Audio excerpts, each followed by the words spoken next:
മക്കളെ എല്ലാവർക്കും നമസ്കാരം. ആദ്യം ചെറിയ പെരുന്നാൾ ആശംസ അറിയിക്കുകയാണ്. ഇന്ന് ഞാൻ തയ്യാറാക്കിയിരിക്കുന്ന നല്ലൊരു ഹെൽത്തി ദോശയാണ്. അതായത് അരിയോ ചോറോ ഗോതമ്പോ ഒന്നുമില്ലാത്ത നോ കാർബോഹൈഡ്രേറ്റ് ആയിട്ടുള്ള ഒരു ഹെൽത്തി ദോശയാണ്. പോഷകങ്ങളുടെ കലവറയാണ് ഇത്. ഇങ്ങനെ ഒരു ദോശ കഴിച്ചാൽ അന്ന് നമുക്ക് ആവശ്യത്തിനുള്ള പോഷകങ്ങളൊക്കെ കിട്ടും. ഡയബറ്റിക് പേഷ്യൻസിനും അതുപോലെ തന്നെ ഡയറ്റ് നോക്കുന്നവർക്കും ആരോഗ്യം മെയിൻറ്റെയിൻ ചെയ്യുന്നവർക്കും ഒക്കെ പറ്റിയ നല്ലൊരു ദോശയാണ്. കുട്ടികളെയൊക്കെ ഇത് ശീലിപ്പിക്കണം കേട്ടോ. കുട്ടികളുടെയൊക്കെ ഭക്ഷണശീലമൊന്നും ഇപ്പോൾ ശരിയല്ല കേട്ടോ. ഇതേപോലുള്ള ഭക്ഷണങ്ങളൊക്കെ കുട്ടികളെ കൊടുത്ത് ശീലിപ്പിക്കണം. അതിനായിട്ട് ഞാൻ ചെറുപയർ കോംബോ ആണ്. ചെറുപയർ ഒരു 100 ഗ്രാം കണക്കാക്കി എടുക്കുന്നുണ്ട്. അപ്പോൾ ഇത് ഒരു 3 പേർക്ക് ഇത്രയും മതി, 100 ഗ്രാം കണക്കാക്കി മതി. അപ്പം ഇത് ഒരു 100 ഗ്രാം എടുക്കുന്നുണ്ട്. ഇതേ അളവിൽ തന്നെ നമ്മൾ റാഗി, അതായത് കൂവരക് അല്ലെ പഞ്ഞിപ്പുല്ലെന്നൊക്കെ പറയും കേട്ടോ. ഇത് ഞാനും ഒരു 200 ഗ്രാം എടുക്കുന്നുണ്ട്. നമ്മൾ പൊടിക്കാത്തതാണ്, ഫുൾ ധാന്യമാണ്. പിന്നെ നമ്മൾ ഇതിനകത്ത് ചേർക്കുന്നത് കടലപ്പരിപ്പാണ്. അപ്പോൾ ഇത് മൂന്നും പ്രോട്ടീനും കാൽസ്യവും അതുപോലെ തന്നെ എല്ലാ പോഷകങ്ങളും അടങ്ങിയിട്ടുള്ള ധാന്യങ്ങളാണല്ലോ. അപ്പം ഇത് എല്ലാം കൂടെ ചേർത്തിട്ട് ഇതിലേക്ക് ഒരു 1/4 ടീസ്പൂൺ ഉലുവായും ചേർക്കുന്നു. ഉലുവ അധികം ചേർക്കണ്ട, കഴിക്കും കേട്ടോ. അപ്പോൾ ഇത് ആവശ്യത്തിന് വെള്ളം ഒഴിച്ച് 2-3 പ്രാവശ്യം ഇത് ഞെരടി കഴുകി എടുക്കുന്നുണ്ട്. എന്നിട്ട് ഇതിലെ കല്ലും പൊടിയൊക്കെ നീക്കം ചെയ്ത് നമ്മൾ എടുത്ത് കൊണ്ടുവരുന്നുണ്ട്. അതിനുശേഷം ഇതിലേക്ക് കുതിരാനുള്ള ആവശ്യത്തിനുള്ള വെള്ളം ഒഴിച്ച് നമുക്ക് 2 ഇഞ്ച് പൊക്കത്തിൽ വെള്ളം ഒഴിച്ച് കുതിരാനായിട്ട് വെക്കാം. കുതിരുമ്പോൾ ഇതിച്ചൂടെ ഇതിൻ്റെ അളവ് കൂടുമല്ലോ. അപ്പോൾ കുതിർന്ന് വരുമ്പം ഒന്ന് മുളപ്പിക്കുകയും കൂടെ ചെയ്താൽ ഇതിൻ്റെ പോഷകമൂല്യം കൂടും. അപ്പോൾ നമ്മൾ ഒരു ദിവസം രാത്രിയിലാണ് ഇത് ഇടുന്നത്. ഒരു ദിവസം മൊത്തം ഓവർനൈറ്റ് വെച്ചിട്ട് രാവിലെ 8 മണിക്ക് ഞാനിത് തുറന്നു നോക്കിയപ്പോൾ നമ്മുടെ പയറും അതുപോലെ തന്നെ കടലപ്പരിപ്പും എല്ലാം നന്നായിട്ട് കുതിർന്ന് വന്നിട്ടുണ്ട്. അപ്പോൾ ഈ വെള്ളത്തിൽ തന്നെയാണ് നമ്മളിനി അരയ്ക്കാനായിട്ട് ഉപയോഗിക്കുന്നത്. ഈ വെള്ളം നമ്മൾ നല്ലപോലെ കഴുകിയിട്ടാണല്ലോ നമ്മൾ വെള്ളം ഒഴിച്ച് വെച്ചത്. അപ്പോൾ അത് മിക്സിയിലേക്ക് മാറ്റുന്നുണ്ട്. എന്നിട്ട് നമ്മളിതിൻ്റെ കുറച്ച് വെള്ളം നമ്മളിങ്ങനെ മാറ്റും കേട്ടോ. കാരണം അധികം വെള്ളം ഒഴിച്ച് ആദ്യം തന്നെ അരച്ചാൽ ഇത് അരയത്തില്ല, ഓടി കിടക്കും. അപ്പം കുറേശ്ശെ വെള്ളം ഒഴിച്ച് നമുക്കിത് ഫൈൻ പേസ്റ്റാക്കി അരച്ചെടുക്കണം. അപ്പോൾ നല്ല ഫൈൻ പേസ്റ്റായിട്ട് അരഞ്ഞു കൊണ്ടുവന്നിട്ടുണ്ട്. അപ്പം നമ്മുടെ ഇങ്ങനെ കിടക്കുന്നത് നമ്മുടെ റാഗിയുടെ തൊലിയാണ്, അതങ്ങനെ ഇരിക്കും കേട്ടോ.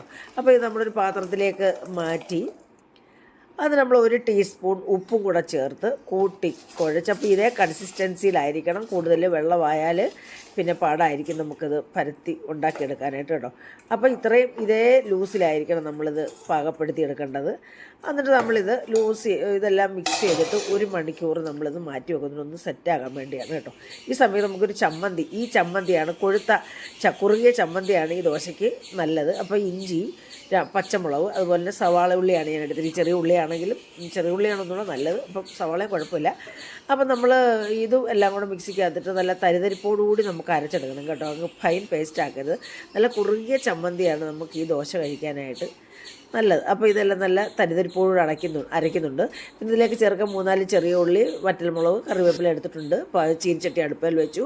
കടുക് താളിക്കാനായിട്ട് 2 ടീസ്പൂൺ വെളിച്ചെണ്ണ ഒഴിച്ച് കടുക് ഇട്ട് പൊട്ടിച്ച് ആ ചെറിയ ഉള്ളി ഇട്ട് വറ്റൽമുളകും ഇട്ട് താളിച്ച് കറിവേപ്പില ഇട്ട് അത് നമ്മൾ തരിതരിപ്പോടുകൂടി അരച്ച് വെച്ചിരിക്കുന്ന നമ്മുടെ തേങ്ങാക്കൂട്ടും കൂടെ ചേർത്ത്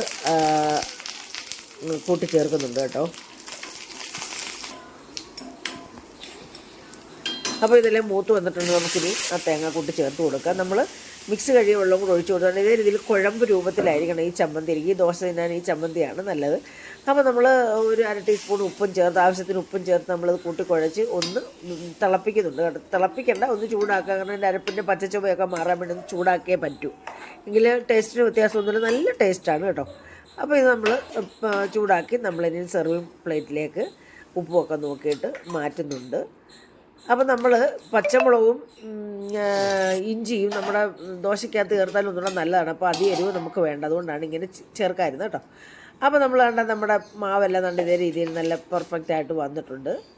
കണ്ടില്ലേ, നല്ല കുറുകി വന്നിട്ടുണ്ട്. അപ്പോൾ ഇതിനകത്ത് വെള്ളം ഒന്നും ചേർക്കേണ്ട, ഈ രീതിയിലായിരിക്കണം മാവിരിക്കണം. ഒന്നുകൂടെ ഒന്ന് ബബിളി ആയിട്ടുണ്ട് കേട്ടോ. കട്ടിയല്ല, നല്ല സോഫ്റ്റായിട്ട് വന്നിട്ടുണ്ട്. അപ്പം നമ്മളിത് ചെയ്യുന്നത് കൽച്ചട്ടിയിലല്ല, ഈ പാനിലാണ്. കൽച്ചട്ടിയിലാകുമ്പോൾ നൈസായിട്ട് വരുത്തുമ്പോൾ ഇളകി വരാൻ പാടായിരിക്കും. കൂടുതൽ വെളിച്ചെണ്ണ പരട്ടി എണ്ണ ഒഴിക്കുകയോ അല്ലെ വെള്ളം തിളയ്ക്കുകയൊക്കെ ചെയ്താൽ ഇളകി വരും. എങ്കിലും ഞാൻ ഈ പാനാണ് എടുത്തിരിക്കുന്നത്. വക്ക് കനമുള്ള പൊക്കമുള്ളതുകൊണ്ട് നമുക്ക് പരത്താനും പാടാണ് ഇത്തരം പാനിൽ കേട്ടോ. എങ്കിലും നമ്മളിതിനകത്ത് ആവശ്യത്തിന് ഒരു തവി ഒഴിച്ച് നമ്മളിങ്ങനെ ഇതേ രീതിയിൽ കനം കുറച്ച് നമ്മൾ സ്പ്രെഡ് ചെയ്ത് പരത്തുന്നുണ്ട് കേട്ടോ. അപ്പം നെയ്യോ വെളിച്ചെണ്ണയോ എണ്ണയോ നമുക്ക് ഇതിനകത്ത് ഒഴിച്ചിട്ട് ആ പാനിനകത്ത് നല്ലപോലെ ടിഷ്യൂ പേപ്പറോ എന്തെങ്കിലും ഇട്ട് ആ വെളിച്ചെണ്ണ സ്പ്രെഡ് ചെയ്ത് നീക്കം ചെയ്യണം. അല്ലെങ്കിൽ നമ്മുടെ ഈ മാവ് ഇതേ രീതിയിൽ നമുക്ക് പരത്താൻ പറ്റില്ല, ഓടും കേട്ടോ, ഉരുണ്ടുരുണ്ട് ഉണ്ട കിട്ടിപ്പോവും. പിന്നെ ഇതിൻ്റെ പുറത്തേക്ക് വീണ്ടും നമ്മൾ കുറച്ച് വെളിച്ചെണ്ണ ഒഴിച്ചു കൊടുത്തു. എന്നിട്ട് ഒരു സൈഡ് മൂത്തതിന് ശേഷം നമ്മളിത് ഇളക്കിയിടും കേട്ടോ. അപ്പോൾ 1-2 പ്രാവശ്യം നമ്മൾ തിരിച്ചും പിരിച്ചും ഇളക്കിയിടാം. വേണമെങ്കിൽ ഇത് മൊരിച്ചെടുക്കാം. ഞാനിത് മൊരിച്ചെടുത്തില്ല കേട്ടോ, എനിക്ക് ഇതേ രീതിയിൽ കഴിക്കുന്നതാണ് ഇഷ്ടം കേട്ടോ, മൊരിക്കുന്ന അത്ര ഇഷ്ടമല്ല. അത് നമ്മൾ ഇതേ രീതിയിൽ 1-2 പ്രാവശ്യം തിരിച്ചും പിരിച്ചും ഇട്ട് നമ്മളൊന്ന് വേവിച്ച് എടുത്തിട്ടുണ്ട്. ക്രിസ്പി ആയിട്ടില്ല, ഞാൻ പറഞ്ഞില്ലേ, ക്രിസ്പി ആവണമെങ്കിൽ നമുക്കൊന്നുകൂടെ കുറച്ചുകൂടെ എണ്ണയൊക്കെ തൂവി നമുക്ക് ക്രിസ്പി ആക്കി എടുക്കാം. നമുക്കിത് മതി കേട്ടോ. അപ്പം നമ്മുടെ ദോശയെല്ലാം വെന്തു, ഞാനിത് എനിക്ക് കോരിയെടുക്കുകയാണ്. അപ്പം ഇതേ രീതിയിൽ തന്നെ നമ്മുടെ എല്ലാ ദോശയും നമ്മൾ ചട്ടിയിൽ എണ്ണ തൂക്കുമ്പോൾ പ്രത്യേകം ശ്രദ്ധിക്കണം. എണ്ണ ഒഴിച്ചിട്ട് എന്തെങ്കിലും ടിഷ്യൂ പേപ്പറോ എന്തെങ്കിലും ഇതുപോലെ തുടച്ച് നീക്കണം, അല്ലെങ്കിൽ ഇത് ഉരുണ്ടുരുണ്ട് കിടക്കും നമ്മുടെ മാവ്. അപ്പോൾ ഇതേ രീതിയിൽ നമ്മുടെ ദോശ എല്ലാം നമുക്കൊരു 6 ദോശ കിട്ടിയിട്ടുണ്ട്. നമുക്ക് 3 പേർക്ക് 6, 2 വെച്ച് മതി. അപ്പം ഇതെല്ലാം നമ്മളിങ്ങനെ കോരിയെടുത്തു. അപ്പം നമ്മുടെ ദോശ ഇവിടെ റെഡിയായി മക്കളെ. ഞാൻ നമ്മുടെ സാമ്പാറും നമ്മുടെ തേങ്ങ കുറുകിയ ചമ്മന്തിയും കൂട്ടിയാണ് കഴിക്കുന്നത്. നല്ല ടേസ്റ്റാണ്, നമുക്ക് മുളക് ചമ്മന്തി ആയാലും ഉപയോഗിക്കാം. അപ്പം ഞാൻ കണ്ടില്ലേ, നല്ല നൈസായിട്ടുള്ള നല്ല ടേസ്റ്റി. പിന്നെ എല്ലാവർക്കും ഒന്നും ചിലപ്പോൾ ഇതിൻ്റെ ടേസ്റ്റ് പിടിക്കത്തില്ല കുട്ടികൾക്കൊക്കെ കേട്ടോ. 1-2 പ്രാവശ്യം ചെയ്ത് കൊടുത്തു കഴിയുമ്പോൾ പിന്നെ അവർക്ക് ഇഷ്ടപ്പെടും, പിന്നെ അവരാവശ്യപ്പെടും ഇതേ രീതിയിലുള്ള ദോശ ഉണ്ടാക്കി കൊടുക്കാനായിട്ട്. അപ്പോൾ നല്ല ടേസ്റ്റായിരുന്നു മക്കളെ. അപ്പോൾ എല്ലാവർക്കും ഇഷ്ടപ്പെട്ടാണെന്ന് വിശ്വസിക്കുന്നു. ഇഷ്ടപ്പെട്ടിട്ടുണ്ടെങ്കിൽ പിന്നെ ഇതേ രീതിയിൽ ചെയ്ത് നോക്കുക കേട്ടോ. ചെയ്ത് നോക്കിയിട്ട് അഭിപ്രായങ്ങൾ പറയണം കേട്ടോ മക്കളെ, അഭിപ്രായങ്ങൾ പറയണം. അതുപോലെ തന്നെ ലൈക്ക് തരണം. പിന്നെ നിങ്ങളുടെ അഭിപ്രായങ്ങൾ കമൻറ്റ് ബോക്സിൽ രേഖപ്പെടുത്തണം. പിന്നെ കുട്ടികൾക്കൊക്കെ ഇതേ രീതിയിൽ ചെയ്ത് ശീലിപ്പിക്കണം കേട്ടോ. ഇപ്പോഴത്തെ കുട്ടികളുടെ ഭക്ഷണ രീതി എന്ന് പറയുമ്പോൾ ഫാസ്റ്റ് ഫുഡിന് അടിമയാണ്. അതൊക്കെ വളരെ വളരെ ആരോഗ്യ പ്രശ്നങ്ങളുണ്ടാക്കും. അപ്പോൾ ഇത് ഒരു ആരോഗ്യ പ്രശ്നവും ഇല്ലാത്ത നല്ലൊരു ഹെൽത്തി ഡിഷാണ്. അപ്പം എല്ലാവർക്കും ഇഷ്ടപ്പെട്ടിട്ടുണ്ടെങ്കിൽ ഹൈപ്പ് ചെയ്യുക. ഓൾ എന്ന ഓപ്ഷനോട് ഒന്ന് ഇനേബിൾ ചെയ്യണം, എങ്കിലേ അമ്മ ഇടുന്ന വീഡിയോസിൻ്റെയൊക്കെ നോട്ടിഫിക്കേഷൻ അപ്പോൾ കിട്ടുകയുള്ളൂ. അപ്പോൾ മക്കളെ, അടുത്ത ഒരു നല്ല വീഡിയോ ആയിട്ട് വരുന്നവരെയും എല്ലാവരും സുഖമായി സന്തോഷമായിട്ടിരിക്കുക. അപ്പം നന്ദി, നമസ്കാരം.